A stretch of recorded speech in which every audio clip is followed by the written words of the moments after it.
Mummy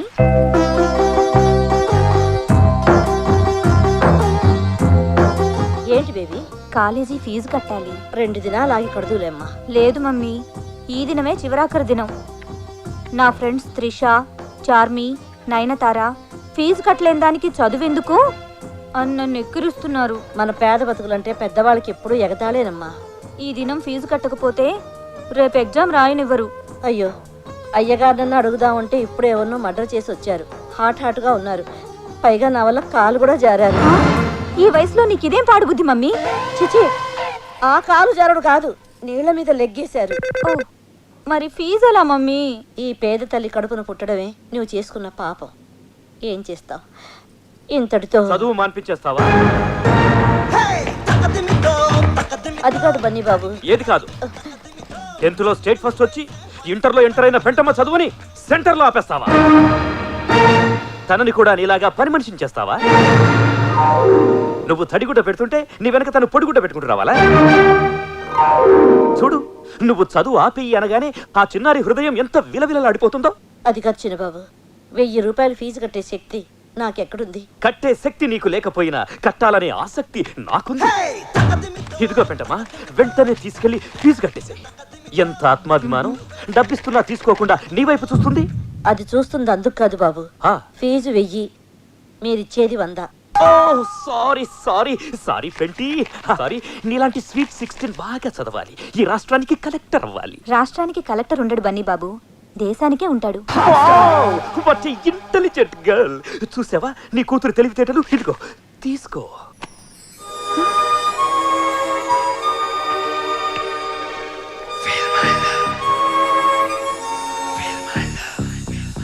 నా ప్రేమను కోపంగాను, నా ప్రేమను ద్వేషంగాను. పేరు చిన్న బాబు అయినా మంచితనానికి పెద్ద బాబు. వద్దు, పెద్ద దానివి. నువ్వు దండం పెడితే నా ఇష్యూ తగ్గుతుంది. క్షమించండి, ఇంకెప్పుడు పెట్టను. ఇక నుంచి నీ బరువులు బాధ్యతలు అన్నీ నావే. ఎప్పుడు ఏ అవసరం వచ్చినా. ఓకే,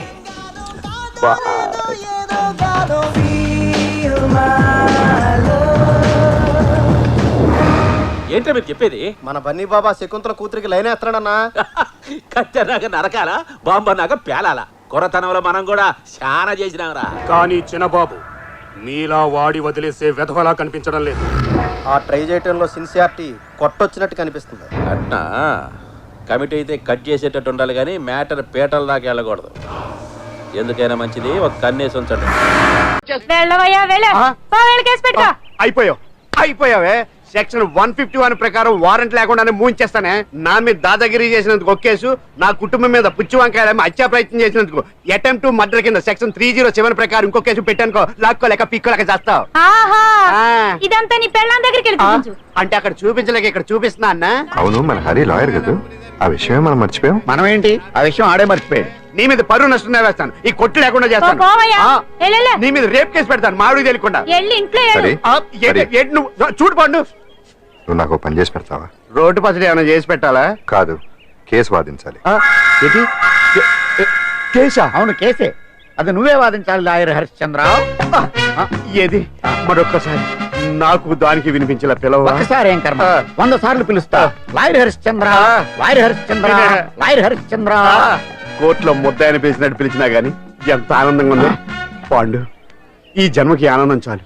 నన్ను లాయర్ గా గుర్తించి మొట్టమొదటిసారిగా కేసు అప్పగించిన క్లయింట్ నువ్వు. ఎంత ఫీజు ఇచ్చి నీ రుణం తీర్చుకోగలను? ఏ బిర్యానీ వండి పెట్టడం తప్ప. అది సరే, నీకు నల్ల కొట్టు ఉందా? ఒడియాల మీద కాకులు వాలకుండా అదిగో అక్కడ ఏలాడేసింది. ఇక నేను తట్టుకోలేనురా, నా వల్ల కాదు. పోనీ నెమ్మదిగా అవుతానులేండి. నీ బొంద నా చేయి గురించి కాదు, మీ అమ్మగారు నవల రాయడం గురించి. నా ఆరోగ్యం క్షీణించింది, దృష్టి కూడా మందగిస్తోందిరా.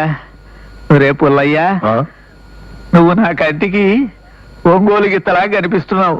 చిత్తం, నా పరిస్థితి కూడా అలాగే ఉందండి. తమరు కూడా నా కంటికి అమలాపురం ఆవులాగా కనిపిస్తున్నా.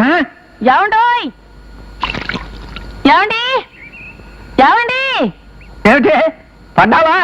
ఎందుకంటే ఆనందం, అమ్మగారు పడ్డా మీకు సుఖం లేదు కదా. తొందరగా రండి, నాకు మూడు వచ్చేసింది. మీ అమ్మగారికి మూడు వచ్చిందిట, పద పెడదాం. అమ్మగారికి మూడు వస్తే నేనెందుకండి బాబు, మీరు వెళ్ళండి. వచ్చారా? రాక తాస్తానా? నీకు ఇలా బాత్రూముల్లో కూడా మూడొస్తుంటే ఇక నాకు కుక్క బతికే చెప్పు. బయట ఉండే రాయండి. ఆ సంబరం ఒకటే తక్కువ, చెప్పు. కథానాయకుడు కళ్యాణ్ కుమార్ తీవ్రంగా జబ్బు పడ్డాడు. అతని ఆరోగ్యం కోసం కథానాయక కాంచనమాల 9 కోట్ల దేవతల్ని ప్రార్థించింది. దేవతల్ని 3 కోటి దేవతలు అంటారే, వాళ్ళ సంఖ్య 3 కోట్లే. సంఖ్య మారిస్తే పురాణాలు ఒప్పుకో. అబ్బా, ఆ పురాణాలు రాసేటప్పటికి దేవతలు 3 కోట్లేనండి. కానీ వాళ్ళకి పిల్లలు పుట్రా, అందుకని 9 కోట్లు అన్నాను. రాస్తున్నారా? గోడకి దాపెట్టి మరీ రాస్తున్నాను, చెప్పు. అన్నట్టు నేను చీర తెచ్చుకోవడం మర్చిపోయాను. గదిలోకి వెళ్ళి ఓ చీర తీసుకురండి. రాశాను. రాయడం కాదండి, నేను చీర మర్చిపోయి వచ్చాను. ఒంటి మీద తువ్వాలు తప్ప మరేం లేదు. వెళ్ళి చీర తీసుకురండి. అలాగే. Coffee sir? కాఫీ ఇచ్చేది ఇక్కడ. మరి మీరు ఇక్కడే ఉన్నారు కదండి. రెండో కాఫీకి అమ్మగారికి. అమ్మగారు ఇప్పుడు బాత్రూమ్ లో ఉన్నారా? బయటకు వచ్చాకే ఇస్తానండి. సరే, ఆవిడ వచ్చిన తర్వాత నేను ఇస్తాను. ఇలా అమ్మో, మీ చేత పని చేస్తే ఇంకేమైనా ఉందా? అమ్మగారు ఎక్కడిపోరు? అది కాదురా వెధవా, ఇప్పుడు ఆవిడ ఒంటి మీద తువ్వాలు తప్ప ఏమీ లేదురా. ఒంటి మీద తువ్వాలంటే నోటితో కాఫీ తాగడానికి ఏమండి? దిక్కుమాలిన లాజికల్ చెప్పామంటే చెప్పొచ్చు కొడతాను రాస్కెల్. వెళ్ళా అందు సభా. ఏమండి చీర తీసుకొచ్చారా? చేతులు గాడి లేవు. ఒరే పుల్లయ్య, వస్తున్నానమ్మా. చన్నోర్మై, నేనే తీసుకొస్తా. పదా పదా. నాన్న అమ్మ నీ షర్ట్లన్నీ రకరకాల సబ్బులతో ఫోటోలతో ఉతికేస్తుంది నాన్న. తెచ్చాం, కొంపలు అంటుకున్నాయి. Washing powder powder powder powder powder washing powder powder washing washing washing. ఇన్ని రకాల సబ్బులతోటి పౌడర్లతోటి చొక్కా ఉతికితే నా చొక్కా కొన్ని కలరింగ్ దెబ్బతింటుంది. దేఖో భాయ్ సాబ్.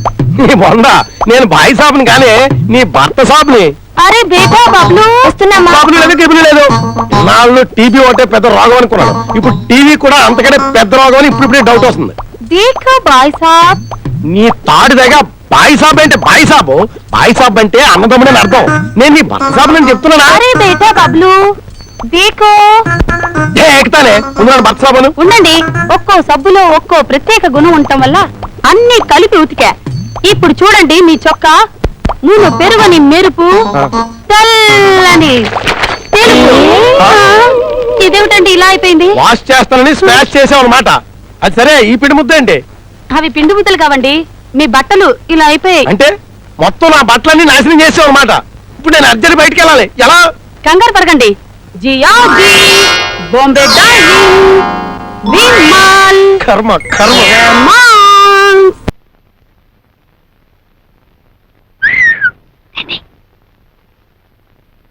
ఇదిగోండి కాఫీ.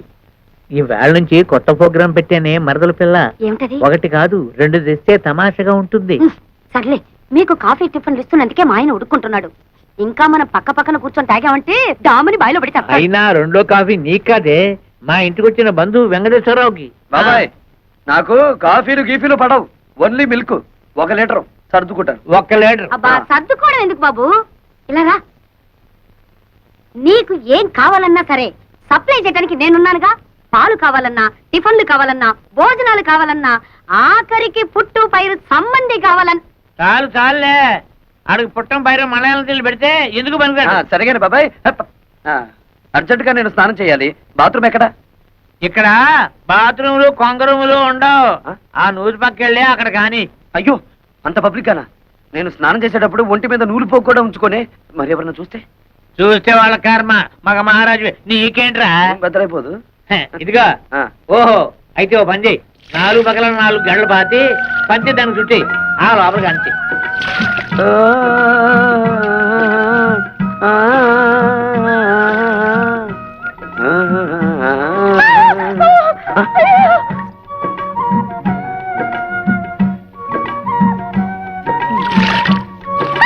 ఏంటమ్మా చూడు.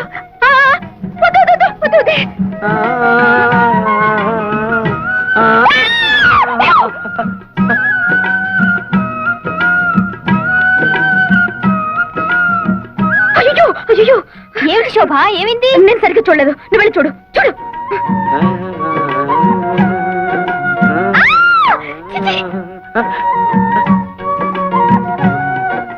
అరుపులు వినిపిస్తున్నాయి, మనుషులు ఎవరో కనిపించారేమిటి?